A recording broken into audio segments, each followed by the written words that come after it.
Hello, my name is Steve Russell, and I am with the Pine Island Oral History Project. Today is July 24th, 2025, and we are in Bokeelia, Florida, on Pine Island. Today we are fortunate to be interviewing John Honc, the patriarch of the Honc family, probably the most well-known family on Pine Island. Born right here on Pine Island way back in 1935. I don't believe it is an exaggeration to say that John founded a dynasty right here on the island. And we are going to ask him to share some of his stories with us today. Good morning, John. Good morning. Could you tell us a little bit about the early history of your family, how they happened to come here from Czechoslovakia, I believe? That's right. Was that your great-grandfather? No, I never knew my grandparents. Oh. Daddy and Mother were here, and they were pretty close to Adam and Eve. Okay. Uh-huh. And what year was that? And Daddy came to the States through Baltimore in 1911 at age 26 and single. Uh-huh. And how is it that they happened to come to Florida? Well, Daddy came from cold country in an old country. Mm-hmm. He spent 2 or 3 years in Chicago, and that's pretty cold too. Yeah. He was looking for some warmer weather. He read an advertisement in the trade magazine, the Florist Review. Mr. Jim Henry was looking for a man that could go work in his nursery as a grower, all kinds at that time. Dad corresponded with Mr. Henry, and it followed pretty quickly that he was on his way to Florida. He spotted God's country when he saw it. Yeah. Uh-huh. And so I believe he did some growing of mangoes. He tried avocados, right? Right. His first endeavor was an avocado grove. It was not successful in that the first avocados drowned out from too much water, fresh water. Mm-hmm.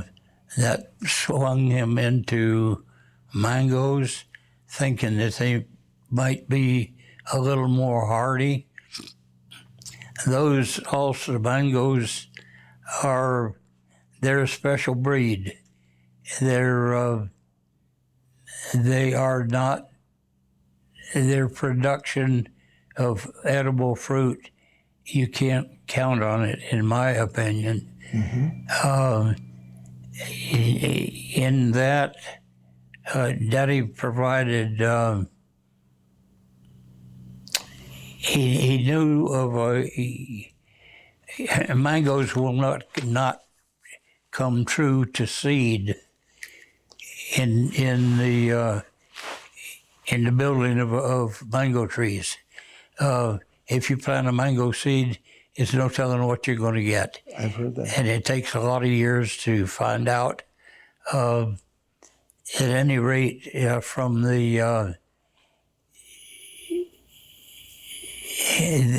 there was Daddy had the first mango grove on the island, and he learned of a process to produce good mango trees of the varieties that he wanted. And he proceeded into the production of good mango trees to the point that most all of the original groves on Pine Island, Daddy built the little trees from seed through a grafting process that he developed to trees that would produce when the Spirit of the Lord moved mangoes to bear fruit. Mm-hmm. Mm-hmm. And I understand that you were born in 1935, right here on the island. Is that Yes, right? sir. And I wonder if you could tell me anything you remember about your early years growing up here on Pine Island. Say do you remember anything from the first 10, 15 years? Well, if you wanted to get to Pine Island, there was not a motor road to Pine Island. You came in by boat. Oh. This is hearsay because I wasn't around when Dad came the first time to the island in a boat, and Dad and Mom got to Fort Myers in about 3 jumps.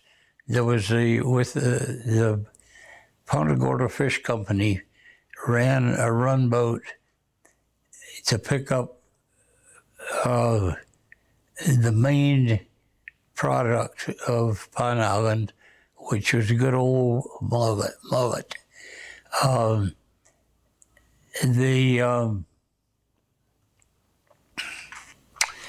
I believe the first motor road was built in about 1926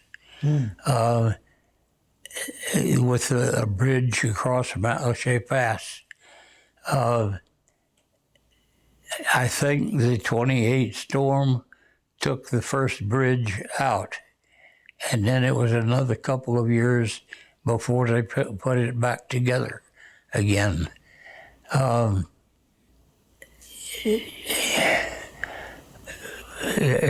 family were of the Catholic faith from the beginnings. When Mom and Dad, Mother came to Florida, to Naples, as a nanny for a family that wintered in Naples. When they hit the United States, that family of one, my dad, they were in Chicago for a time, and I think they were in Chicago for probably about 3 years. Independently, Mother and Dad came to Florida. And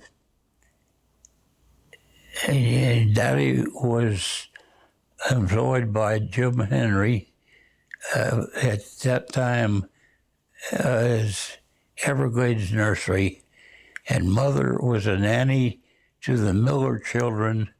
Mr. and Mrs. Miller wintered. They were attached to Timken Roller Bearing Company, and I think it was in Cleveland, Ohio, but they wintered in Naples. Dad heard about this little Czech girl, and he was ready to settle down, and that was the beginning of my existence, and it's just kind of grown to a pretty good share of the population. It sure has. You have 9 children. You have a bunch of great-grandchildren, and I understand you have some great-great-grandchildren. At this point, we're into the 5th generation. Yeah.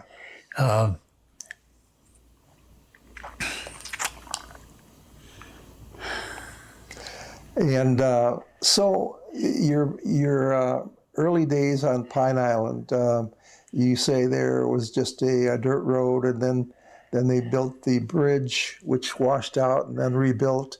I understand that there wasn't hardly anything from Island Center down to St. James City. Do you remember anything about the roads on the island? Yeah, I think actually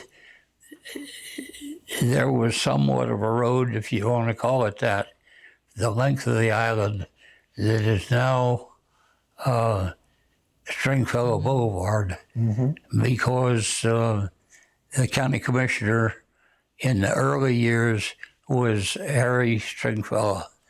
I think he held that position for about 25 or 26 years. And it just kind of grew from there. Basically, it was,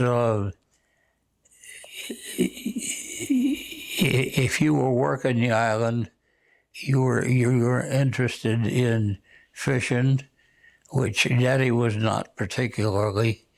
There were orange and grapefruit groves, mango and avocado groves. It was either fishing or agriculture, and whatever fall off businesses or occupations were along the way. And can you describe your recollections of where you lived on Pine Island and what your house was like, what your life was like as a young boy? Our house was in the north east end of Pine Island, about 2 miles south of Bokeelia. Bokeelia was on a separate little island, Bosilla Island, on the north end of Pine Island. It was pine and palmetto woods. There were net spreads and boats and fish houses.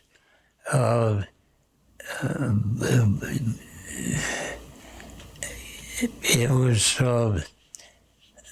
the fishing industry was primary. A good share of the population were fishermen. Daddy was not.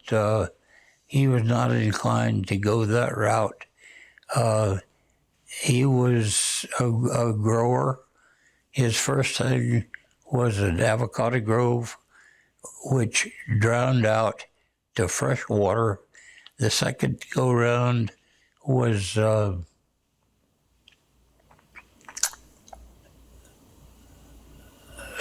mango grove. In my estimation, up and coming as a young fella, and those and mangoes and avocado groves and citrus groves on the island were here long before I was.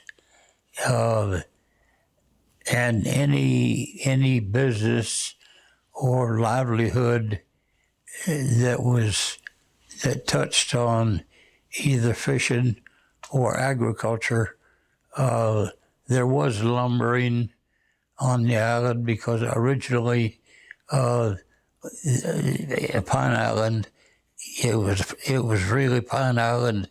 Had beautiful big longleaf pine that was logged off, and the lumber cut on portable sawmills that came and went from the island. But the connection to the island was waterborne. There were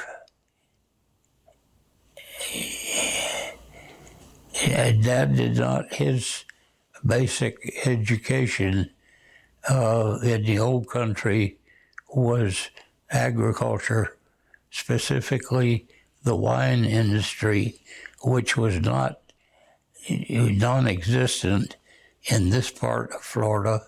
In those days, you made a living any way you could. Lived off the land where you could. There used to be wild pigs on the island. Dad's interest was family life. He and my mother did not they were both single when they came to this part of Florida. Mother was a nanny for a northern family that wintered in Naples. And Daddy was he got into growing, working for Jim Henry. In those days, I don't know when the name Everglades Nursery came in, but Daddy moved from his original job in the U.S. in Chicago to Florida to a job with Jim Henry in a nursery that he had in kind of on the eastern edge of Fort Myers. Now, I wonder, John, how many brothers and sisters did you have? I had, in my family, brothers and sisters, 7 sisters, and one brother. Oh, a large family. Yes. Uh-huh. And I understand there, back then, there may have been a few mosquitoes on Pine Island. Is that true? Yes, sir. If we could have boxed up mosquitoes and shipped them out for profit, we would have been millionaires. Yeah, I can imagine. What did you do? I mean, there wasn't, did you even have screens? I mean, is there any way to avoid the mosquitoes? Yeah, you had screens on your house. Okay. And they had smudge pots, and they had good old Gulf spray and one of these little hand sprayers. It's when the sun went down, you kept the doors, the screen doors, and windows shut, and hope there was some blood in your veins in the mornings. Yeah. Okay. Yeah. Do you remember? Were you going to school in the early days there? Not in the early age, no. I mean, I did. Dad and Mom came to Pine Island to live and begin a family in early 1918. Oh. And Daddy bought. By that time, he had 10 acres that increased to about 40 acres of pine and palmetto woods that he owned. He bought the first part with was a 10-acre piece, and it had a good old pine cracker house on there. We sported screens on the windows and wooden shutters. that you on hinges that you could swing shut and nail shut when the storms came along. Sure. Do you remember any of the big storms? There was, I just remember, yes, periodically we had storms, varying degrees of intensity. And some of them just blew, and some of them blew a lot of water. The property that we're on today, I never had a water problem from storm surge until this year with the last two storms. And this year, I had almost 24 inches of water inside my house. That was from Helene and Milton, I believe. Yes. So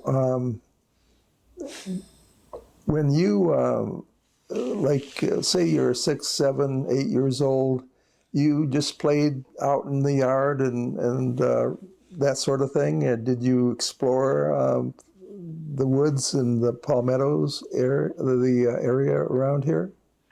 Oh, yeah. But back when I did that kind of exploring, it was all on foot. Mm-hmm. And I was almost the tail end of a 9-person family, mm-hmm. Brothers and sisters. And I was next to the bottom, and it was... Mom and Dad had Dad was, the main thing was a nursery business that Daddy produced mango trees. He had cut flowers in flower beds along our driveway. He produced his cut flowers, supplied the Boca Grande Hotel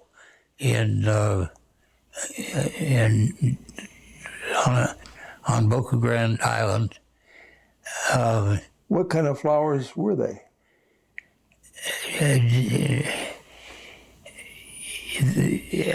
I know he had some chrysanthemums, he had roses, he had ferns, and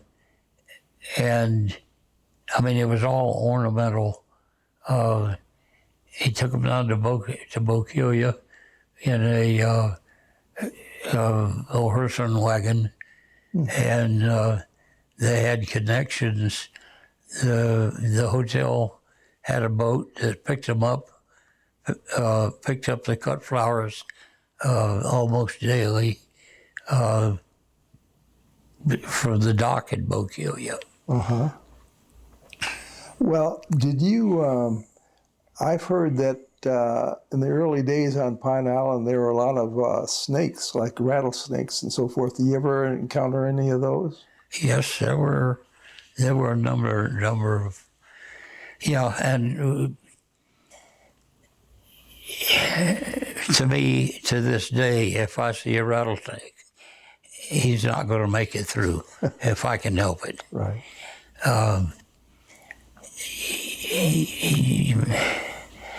A man and rattlesnakes, they can't cohabit. Mm-hmm. And did you do any hunting or fishing as a young boy? I didn't do much hunting or fishing as I was a little. I loved to work with my dad before school, and then whenever I had a chance, when Dad worked here on his own nursery, I worked at it every time I had a chance to work with my dad. I didn't miss a chance.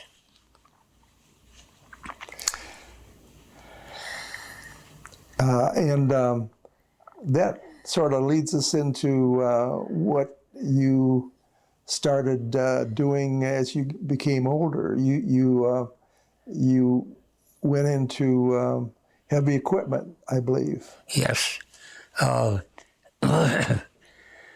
It's kind of a side shoot off the side. I had, when you start out with pine and palmetto woods, you got to clear it to have the land usable. And I always liked machinery. And from very early, I played with tractors, little tractors in the dirt, and then bigger tractors in more dirt. And I never really grew up. I love to play with that way today if I could. I made in the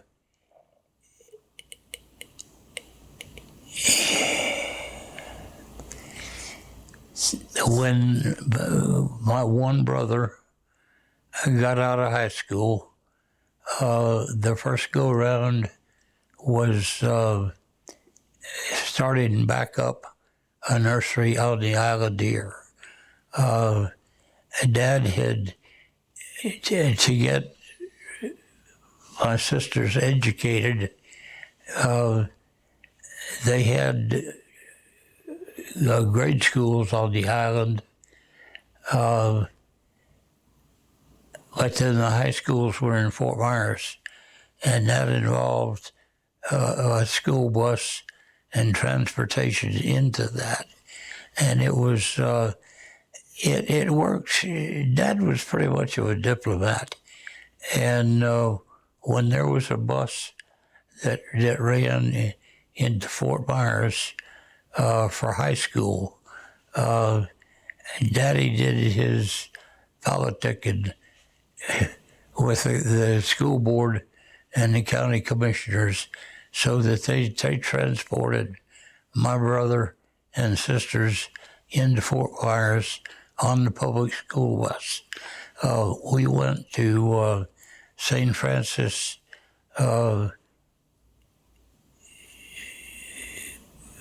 St. Francis School when it was built, and I think it opened in 1938, and I started the first grade there in 1940.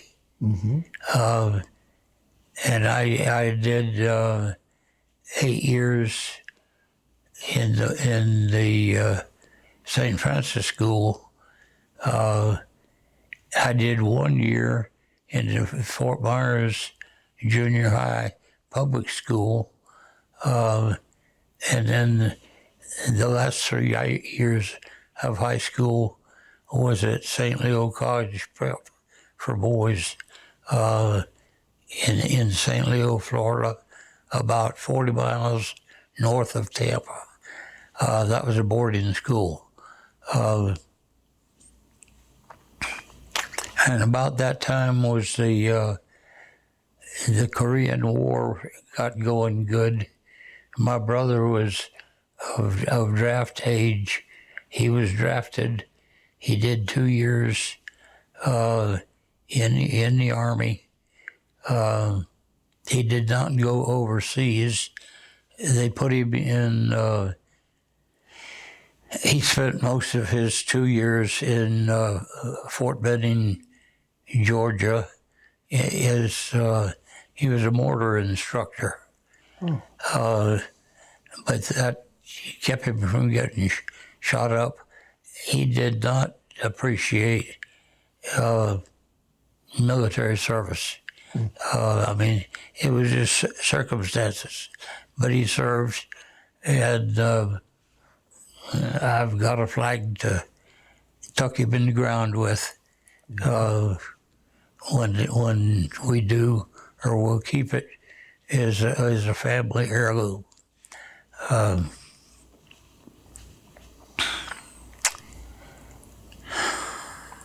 So you had various experiences as a young man, and then you liked heavy equipment, and you got started someone told me that you built a lot of seawalls.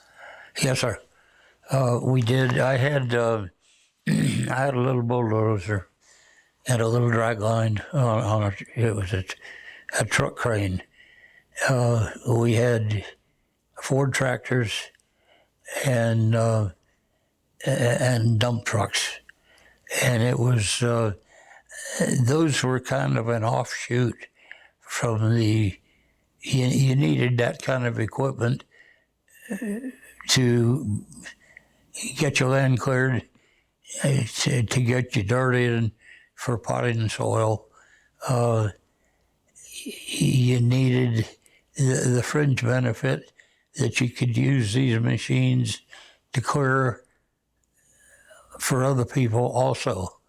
I had a little international bulldozer that I hauled around on the back of a flatbed dump truck. And I spent time clearing our own land, and when somebody else needed some land cleared, I was kind of Johnny on the spot. And my equipment was small, but there was a job for the little stuff. The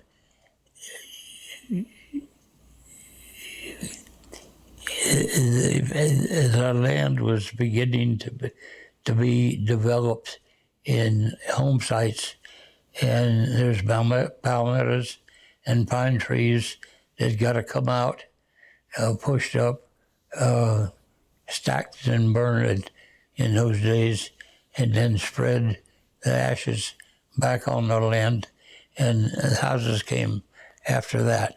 Do you remember about what year that was?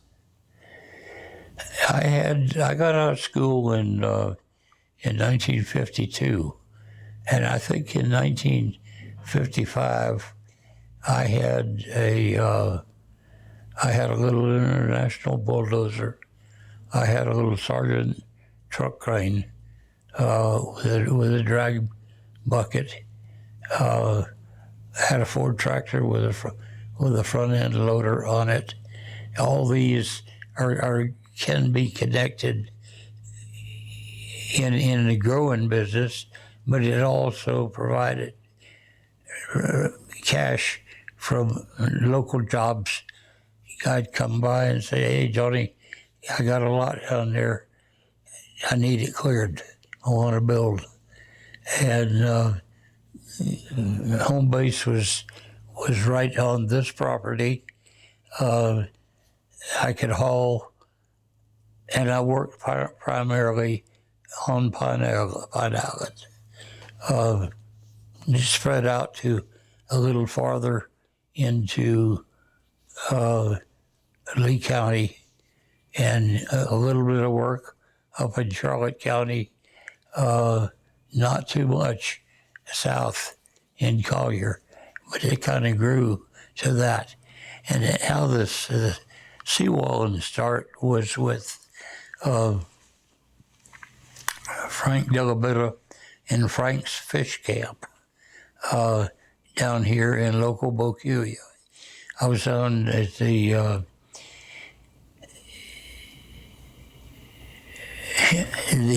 owner of Frank's was Frank Delabetta.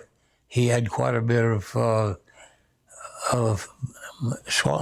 mangrove swampland, and he had rental boats, and he was in developing that bit for a boat rental and a fish camp sort.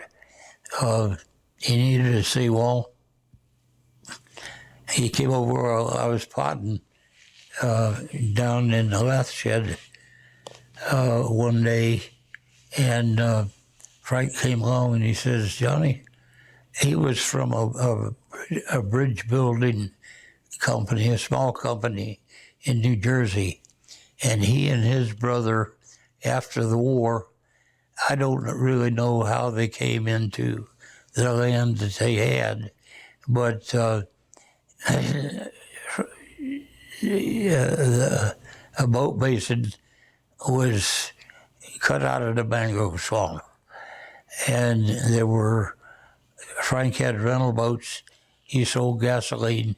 He was a fish dealer for the local fishermen. He rented little boats with motors. The place he had just on Jug Creek down here,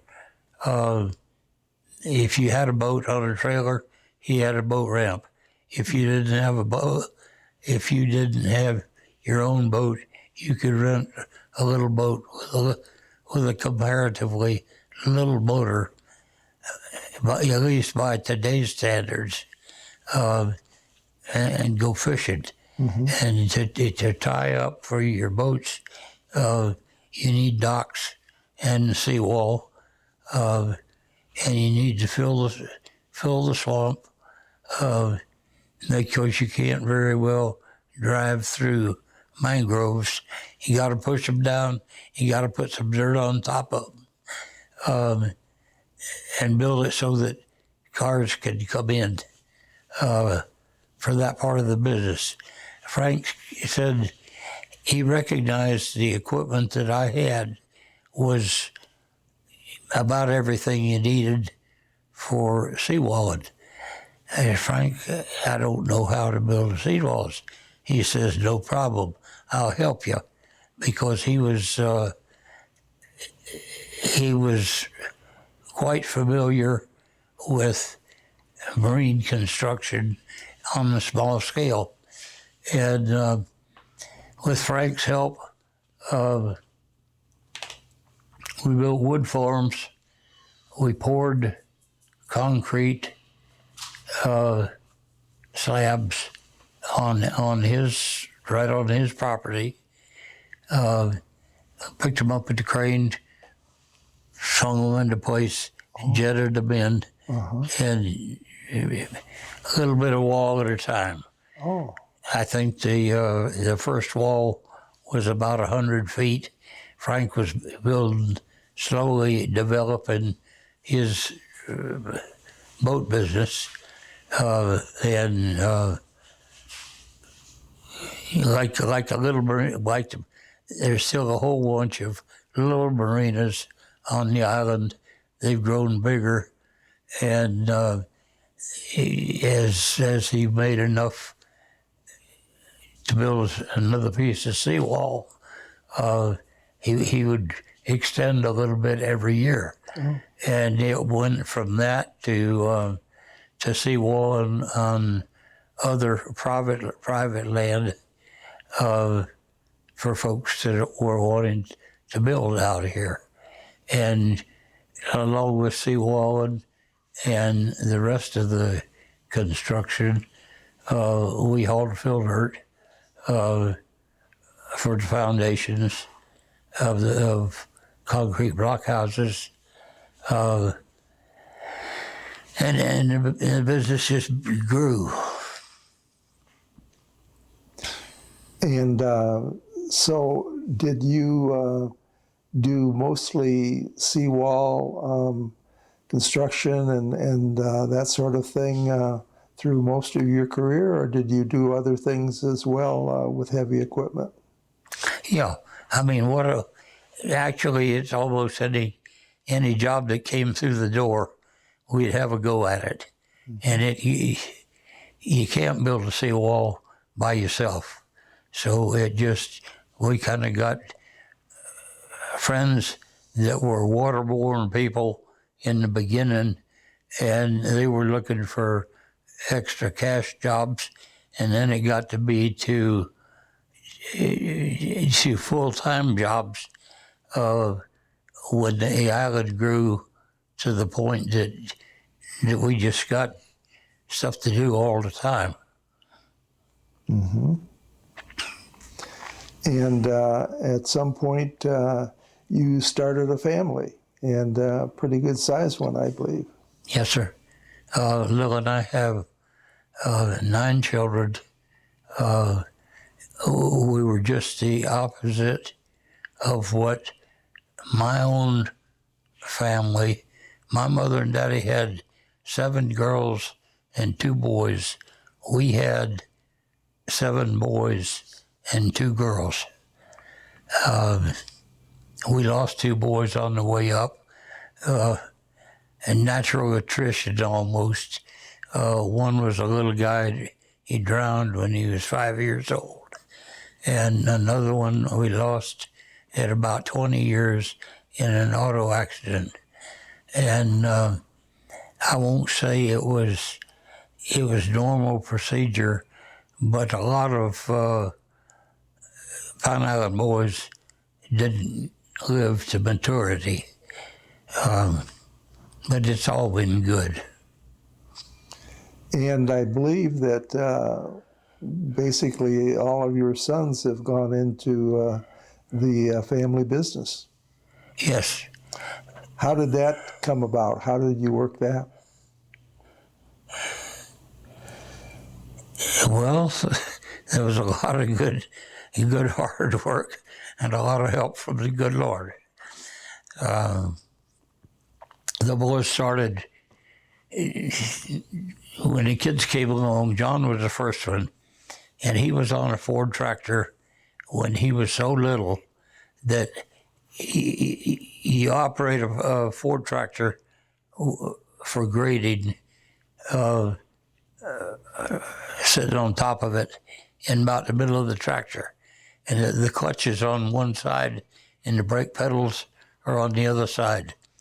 And the first 2, 3 boys, they were on those tractors when their legs weren't long enough to reach both pedals at once, and they'd kind of bounce from one side to the other as when needed.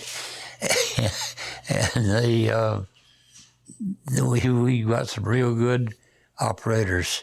They went from Ford tractor to bulldozer to backhoes to cranes with a drag bucket or just a crane for setting wall slabs or piling.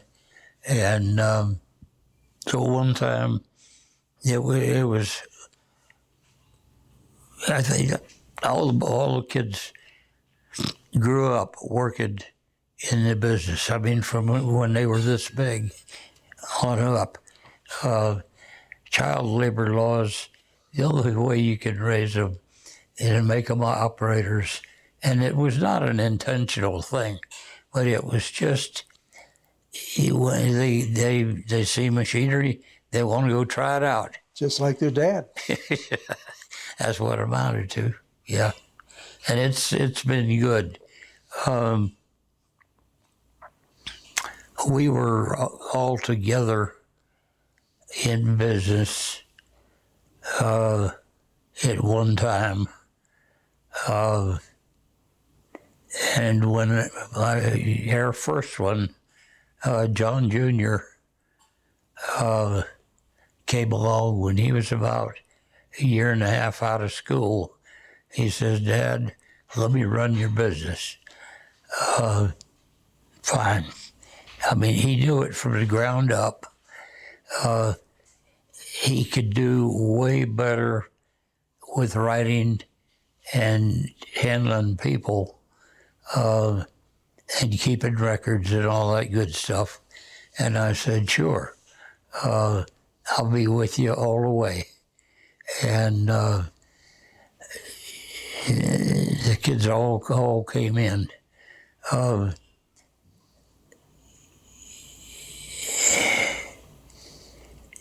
It wasn't.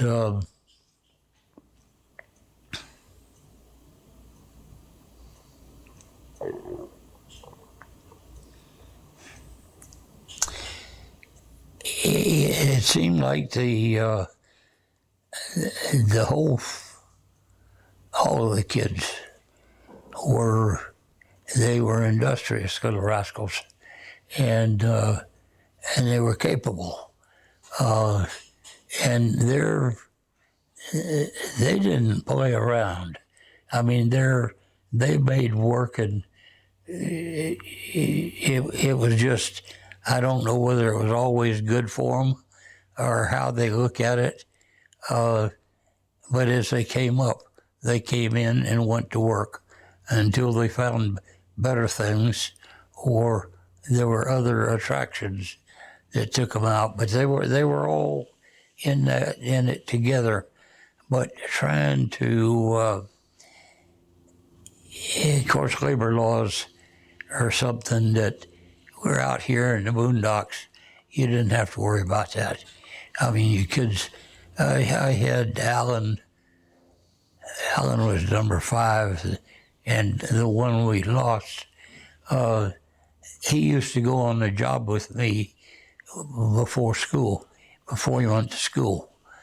And he'd get up and go with me in the morning, and he worked all day and came home. Got them scrubbed up clean at night and put them to bed, and loved the daylights out of them. Yeah. They were, and they seemed to enjoy it. I'm sure they did. They're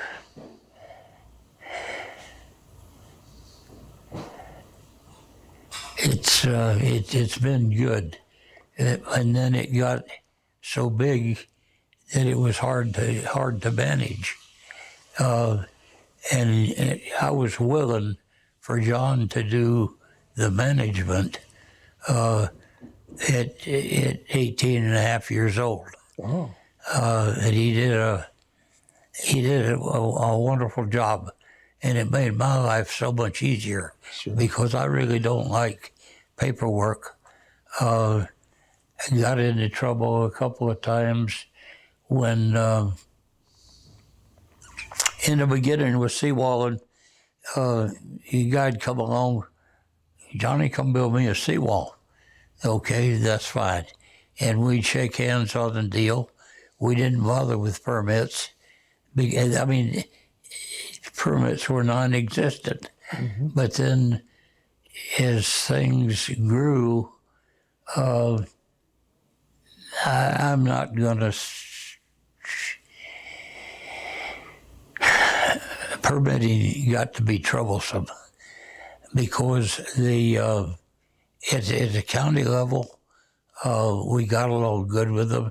You just go down to the courthouse, go into the county engineer's office, and he'd give you a permit, and you would pay him whatever the fee was, and you'd go from there. Well, when it got to be just about the time things were happening and beginning to happen more and more, the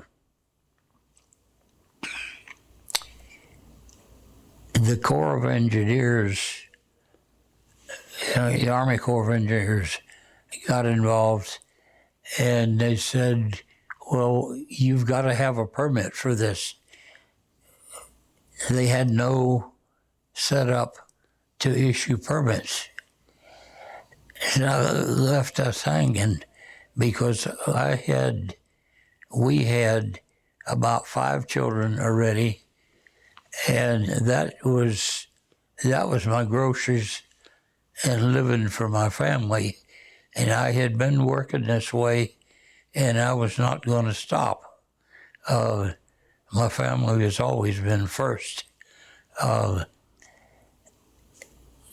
And of course, that caused trouble. And it took a while before the county got organized, whereby they had a system for permitting that we had to comply with. And it wasn't, the legal end of it got particularly bad. And I have a hard time with paperwork. And it was a blessing when John said, Dad, let me take care of it for you. Okay. He did. And he was a little more diplomatic about dealing with the powers that be than I was. And anyway, we got through it. Now, the boys continue and have bunches of girls and men working in the office just pushing paper. And in my opinion, a good share of that was not necessary at all. But we survived that. John was a diplomat, and he could follow through and do the paperwork necessary to work with the people coming in, telling you what to do, and they didn't know how to do it themselves. But we lived through it, barely. You know, about 3 years ago, almost 3 years ago, there on September 22nd, there happened to be a big hurricane that came to visit Pine Island, Hurricane Ian. And as you recall, it washed out the road in Matlacha. Yes, sir. Did a lot of damage. And of course, it isolated us as an island, I believe, for a couple weeks or so. And it was, I remember, it was Honc that repaired that road in record time and hooked us back up to civilization. So I think most people remember, people who lived here then remember with great fondness the Honc people that did that. Yes, sir. We had, there were a lot of good people that backed us up on that. And of course, this was home. And how do you get out here after you've had a road? You can't just snatch the road out and get all kinds of foolishness for answers when you say, can we build this back? Mm-hmm. And it got, we have some people, and it's almost a part of the family, that just get out of our way and let us go, and we'll take care of ourselves. It tickled the life out of me because I was here in this house through Eon, and my son Ken lives first house this way, and on down another quarter mile, Dan lives, and another half a mile down is Damien, and Ken is 50 yards away in the next house. Those guys, they had a lot of material that they were going to build. It was scheduled for regular customers. And they had a bunch of work down there, and they had a lot of rock. And it tickled the life out of me because my grandson Steve, who runs my second son Dan's business,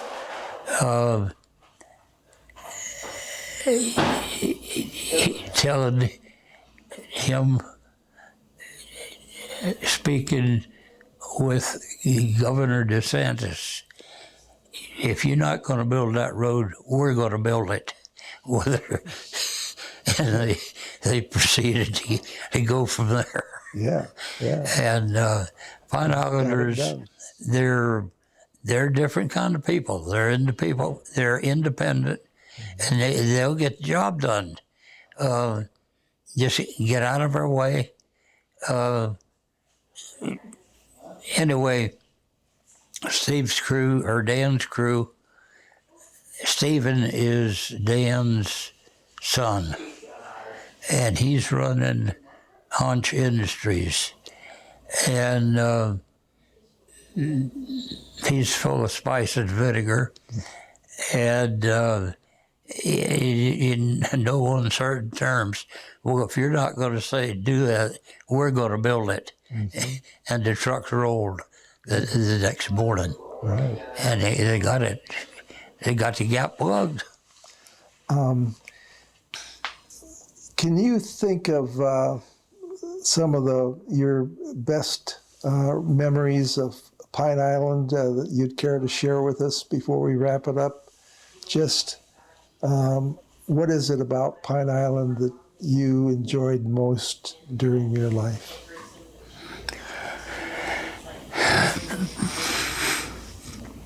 Well, they're a special kind of people that come out to Pine Island to live. They're independent. Got some bad eggs in there occasionally, but for the most part, they're all good people. And we will take care of ourselves. We would like help if everybody else is getting help, but we don't want it 6 months from now. We got to come and go like tomorrow or the next day. We can't sit around for 2 or 3 weeks to be able to go to we've got our own grocery stores now, but all fuel is supplied from off island. We're dependent on the roads and bridges out here, and there's no sense in being bogged down with paperwork when just get out of the way and let us haul rock and dirt and that type of thing. Mm-hmm. The fire department of on Pine Island, originally it was a volunteer program, and when the other communities within Lee County were worrying about getting the county commissioners to do something, these boys put that fire department together. They had the best one. They had EMT services, and they take care of their own. I've heard that, and I've heard the name Harry Brown comes to mind. He was involved with St. James City Fire Department, I believe. But that is still the case. They're the first responders. Very important. Yeah, I'm not a fireman. Nor was I ever a part of it. But my brother Vince was he was fire chief for a brief period. But back in the old days, Marty Slater and